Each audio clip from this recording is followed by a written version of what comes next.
مسئلہ ووٹ کو عزت دینے کا نہیں ہے۔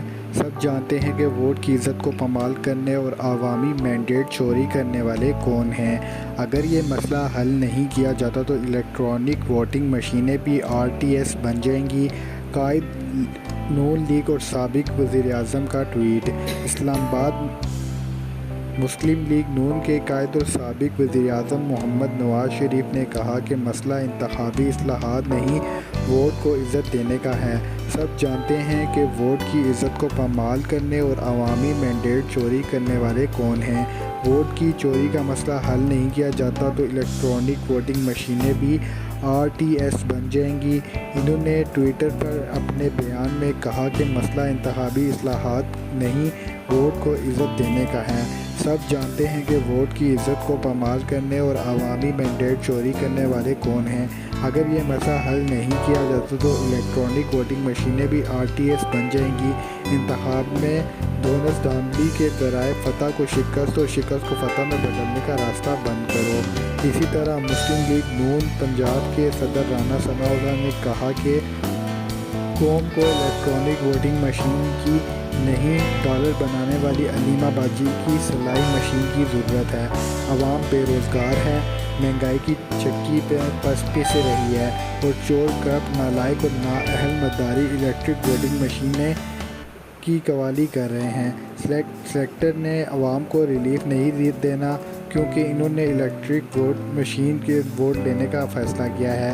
واضح رہے کہ اپوزیشن جماعتوں کی مخالفت کے باوجود حکومت نے الیکٹرانک ووٹنگ کے لیے صدارتی آرڈیننس لانے کا فیصلہ کر لیا ہے۔ وفاقی وزیر برائے اطلاعات اور نشریات فواد چودھری نے مشیر قانون بابر اعوان کے ہمراہ پریس کانفرنس میں کہا کہ حکومت انتخابات میں الیکٹرانک ووٹنگ کے لیے صدارتی آرڈیننس لا سکتی ہے۔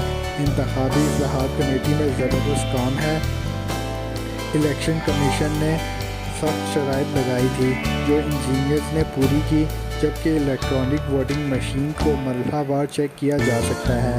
جبکہ الیکٹرانک ووٹنگ مشین انٹرنیٹ پر نہیں ہے تو ہیک ہونے کے امکانات بھی نہیں ہیں۔ الیکٹرانک ووٹنگ مشین جس ملک میں انٹرنیٹ سے کنیکٹ تھی، صرف وہاں پہ مسائل آئے تھے۔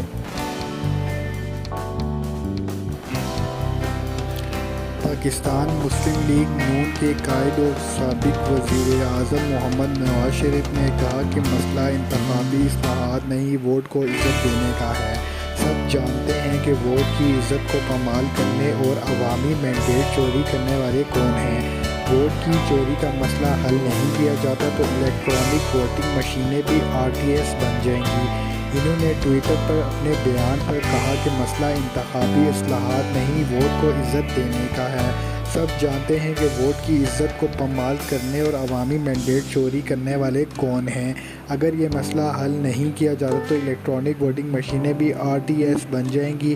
انتخابات میں دھونس دھاندلی کے ذریعے فتح کو شکست اور شکست کو فتح میں بدلنے کا راستہ بند کیا جائے۔ اسی طرح مسلم لیگ نون کے صدر رانا ثناءاللہ نے کہا کہ عوام کو الیکٹرانک ووٹنگ مشین کی ضرورت نہیں ہے بلکہ ڈالر بنانے والی علیمہ باجی کی سلائی مشین کی ضرورت ہے۔ عوام بے روزگاری سے تنگ آ چکی ہے، مہنگائی پر پس رہی ہے اور چور کرپٹ نالائق اور نااہل مداری الیکٹرک ووٹنگ مشین کی قوالی کر رہے ہیں۔ سلیکٹر نے عوام کو ریلیف نہیں دیا کیونکہ انہوں نے الیکٹرک ووٹنگ مشین سے ووٹ لینے ہیں، عوام سے نہیں۔ واضح رہے اپوزیشن جماعتوں کی مخالفت کے باوجود حکومت نے الیکٹرانک ووٹنگ کے لیے صدارتی آرڈیننس لانے کا فیصلہ کر لیا ہے۔ وفاقی وزیر برائے اطلاعات اور نشریات فواد چودھری نے مشیر قانون بابر اعوان کے ہمراہ پریس کانفرنس میں کہا کہ حکومت انتخابات میں الیکٹرانک ووٹنگ کے لیے صدارتی آرڈیننس لا سکتی ہے۔ انتخابی اصلاحات کی کمیٹی میں زبردست کام ہے۔ الیکشن کمیشن نے سخت شرائط لگائی تھی جو انجینئرز نے پوری کر دی ہیں، جبکہ الیکٹرانک ووٹنگ مشین کو مرحلہ وار چیک کیا جا سکتا ہے۔ جبکہ الیکٹرانک ووٹنگ مشین انٹرنیٹ میں بالکل بھی موجود نہیں ہے تو اسے ہیک بھی کرنا آسان نہیں ہوگا۔ الیکٹرانک ووٹنگ مشین جس ملک میں انٹرنیٹ سے کنیکٹ تھی، صرف وہاں پہ اس کے مسائل آئے تھے۔ دوستو، امید ہے آپ کو میری یہ ویڈیو پسند آئی ہوگی۔ ویڈیو کو لائک کریے گا اور چینل کو سبسکرائب کر لیے گا۔ میں ملتا ہوں آپ کو اپنی نیکسٹ ویڈیو میں، تب تک کے لیے اللہ حافظ۔